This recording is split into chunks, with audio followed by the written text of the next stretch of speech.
Hai teman-teman, mulut kita adalah sumber kesehatan dan sumber kesakitan. Berbicara makronutrisi, ada karbohidrat, protein, lemak. Yang jadi selalu tantangan hari ini adalah ketika kita konsumsi karbohidrat yang berlebihan, sehingga potensi untuk disimpan ke dalam sel lemak akhirnya menjadi meningkat. Dan kalau kita berbicara obesitas menjadi akibatnya, dialah yang menjadi kontributor daripada berbagai kesakitan yang berhubungan dengan jantung dan pembuluh darah, dan juga prematur kematian. Bahkan di musim infeksi ini bahkan dijadikan sebagai pre-existing kondisi untuk akhirnya si penyakit infeksi mengambil kesempatan, opportunity, untuk akhirnya nanti dia akan mengambil kreditnya. Padahal itu semua karena ulah perilaku kita. Yuk kita sekarang ngebahas khusus tentang kalau kita ngomongin si karbohidrat sendiri. Jadi karbohidrat itu bukan berarti jahat atau nggak baik dan sebagainya, tapi menyenangkan. Kalau teman-teman, yuk mari kita belajar tentang karbohidrat sendiri. Jadi tipe-tipe karbohidrat teman-teman bisa lihat di sini. Nomor satu ada yang namanya olahan, yang kedua adalah yang tidak diolah, yang ketiga tipe karbohidrat yang disebutnya namanya buah, dan yang keempat adalah yang tidak diolah tapi yang berhubungan dengan banyaknya serat. Nah biasanya itu hubungannya dengan sayur. Nah jadi sekali lagi yang nomor satu kita akan bahas. Sekali lagi yang dimaksud dengan namanya refined carbohydrates itu adalah segala sesuatu yang sifatnya olahan. Dari kata refined sendiri maksudnya adalah dihilangkan atau dihaluskan.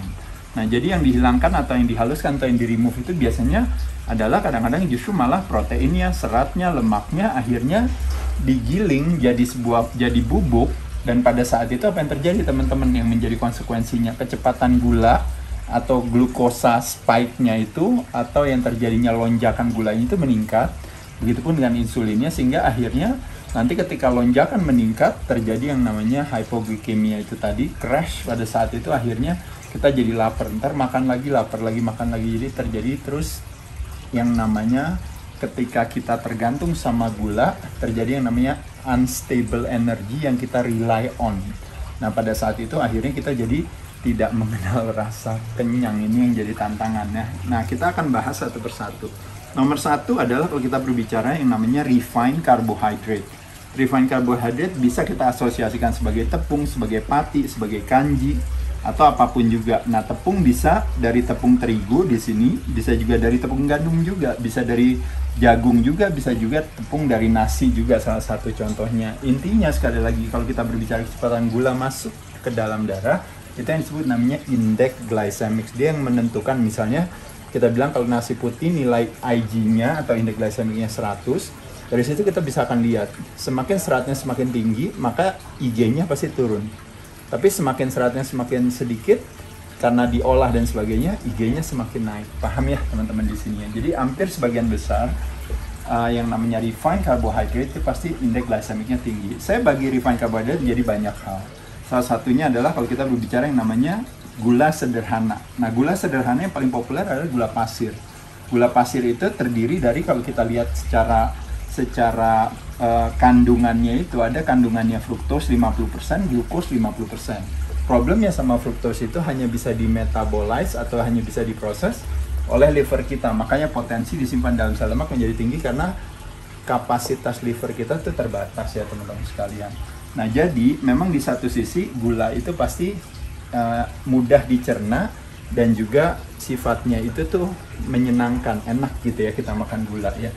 Nah itu cuma yang jadi tantangannya adalah gitu, problemnya potensi untuk disimpan dalam sel lemak menjadi besar. Nah kita dapatkan simple sugar itu datangnya banyak kan dari mana? Hampir sebagian besar datangnya dari processed food atau daripada makanan-makanan yang dikemas. Apakah yang datangnya dari kardus, datangnya dari packaging dan sebagainya. Bukan berarti nggak boleh dan sebagainya, saya hanya cerita ya sama teman-teman. Dan juga terutama hidden sugar banyak datang dari minuman ya teman-teman. Makanya kenapa banyak minuman-minuman yang jadi calorie drinks namanya ya. Jadi minuman yang mengandung atau kalorinya meningkat gara-gara gulanya. Nah kandungan-kandungan gula daripada yang ada di minuman dan juga ada makanan itu teman-teman nanti bisa cek. Ada yang disebut namanya high fructose corn syrup ya, ada kandungan itu. Ada kandungan gula pasir, bisa juga ada kandungan gula brown sugar, gula merah. Ada kandungan maple syrup ya, ada kandungan juga fruit juice concentrate. Itu semua yang menyebabkan akhirnya kadar gula di makanan tersebut atau di minuman tersebut jadinya meningkat. Nah jadi biar sekedar teman-teman tahu aja, itu yang namanya refined simple sugars ya. Nah, yang kedua adalah yang disebut yang namanya refined grains atau biji-bijian. Nah, ini yang sebenarnya paling populer kita sering makan. Apakah bisa dapat dari nasi putih, dari instant rice, dari instant oatmeal, teman-teman tahu ya, dari corn and potato starch ya, dari jagung dan juga dari kentang, lalu tepung terigu paling populer, dan turunannya kalau teman-teman bisa ke cereal, bisa ke crackers, bisa ke biskuit, bisa ke kue, bisa ke keripik, bisa ke kerupuk, bisa ke roti putih, ya bisa ke pasta, nah bisa ke donat, muffin, mie, bihun, kue tiaw dan sebagainya. Aduh Mas Ade, jadi ini berarti gagal semua nih. Nggak apa-apa, tapi ini kan cuma sekedarnya aja. Saya cuma menjelaskan berdasarkan secara kategori biar teman-teman tahu, oh ternyata ini masuknya ke sana, artinya indeks glikemiknya tinggi. Kalau seandainya saya konsumsikan, saya makan aja kalau saya suka makan, tapi ini tidak memungkinkan saya untuk makan setiap saat dengan mengkonsumsikan ini. Nanti potensi untuk disimpan dalam sel lemak tentu akan menjadi lebih tinggi. Sebenarnya itu aja maksud saya. Lalu yang kedua, nah jadi teman-teman udah tahu nih yang tipe 1 ini sebenarnya memang kalau dalam tanda kutip itu sebenarnya lampunya merah, tapi intinya sebenarnya hanya mau bilang sama teman-teman hati-hati aja di sini. Yang kedua, ini lampunya kuning nih. Kalau yang kedua ini, yaitu adalah yang unrefined gitu, yang tidak diolah gitu ya. Nah, yang tidak diolah itu terbagi atas dua, unrefined karbohidrat yang berasal dari biji-bijian dan juga yang berasal dari starches gitu ya. Nah, kita lihat di sini yang berdasarkan dari biji-bijian, teman-teman bisa lihat antara lain. Nah, ini kan ada beras merah, ada beras hitam, ada beras coklat, ada buckwheat kalau teman-teman makan soba misalnya kali ya di restoran Jepang ya. Ada dari gandum juga, ada dari barley juga, quinoa teman-teman. Sekarang juga ada yang populer namanya sorghum, shiratake populer juga. Ini salah satu favorit saya, basmati rice. Ada juga yang brown rice, basmati gitu dan sebagainya.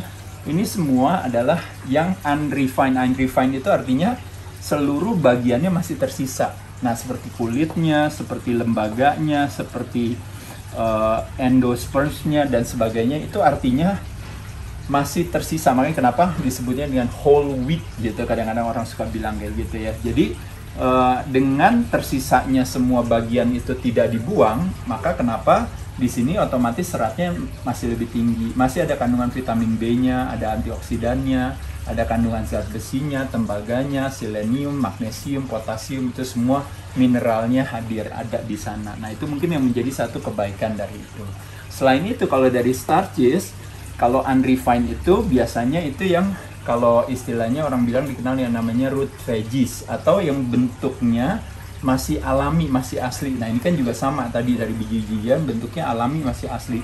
Seperti misalnya kentang, ubi, singkong. Tapi kalau kentang makannya tentu harus sama kulitnya ya teman-teman sekalian ya. Lalu ada ubi, ada singkong. Kalau bahasa Indonesia kita biasanya mengkategorikan ini sebagai umbi-umbian. Nah, konsep daripada si unrefined grains dan unrefined starches ini, dia kalau yang tadi IG-nya tinggi, kalau dia IG-nya low, lebih rendah. Gitu. Kenapa? Karena hubungannya dengan pasti karena ada seratnya dan vitaminnya. Paham ya teman-teman sekalian? Nah, lanjut lagi yang nomor 3 adalah kalau kita ngomongin karbohidrat, kita ngomongin juga adalah buah. Nah, buah kadang-kadang diasosiasikan sebagai sesuatu yang sehat. Dikenal dengan yang namanya nature's candy gitu ya. Jadi rasanya enak karena ada kandungan-kandungan yang baik di sana ya. Selain vitamin di sana, juga ada serat, ada pulpnya ya, kalau kita ngomongin nutrisi dan sebagainya. Makanya kenapa yang jadi tantangan ketika dia jadi jus. Nah, makanya ketika problem itu adalah ketika terjadi removal di sana. Akhirnya konsumsi gulanya jadi buahnya jadi berlebihan, di sisi lain seratnya jadi hilang. Nah, makanya mesti kita pintar-pintar gitu. Jadi kadang-kadang salah satu kebermanfaatan jus kan justru memang memberikan kenyamanan, dan juga mungkin bagi orang yang manula dan sebagainya, punya masalah untuk mencerna dan sebagainya, mungkin nggak apa-apa. Tapi teman-teman paling nggak biar paham aja, tahu. Jadi berusaha untuk menempatkan kebermanfaatan satu hal itu, yang penting teman-teman punya pemahaman di baliknya. Nah, kalau teman-teman lihat hari ini sama masa lalu, tantangannya adalah buah-buah pada saat masa lalu waktu zaman dulu itu berbeda dengan buah sekarang. Yang sekarang ini lebih banyak mungkin kayak rekayasa genetik, ada proses fooding, mungkin ada satu dan lain hal, akhirnya gulanya meningkat, berbeda dengan lalu ya.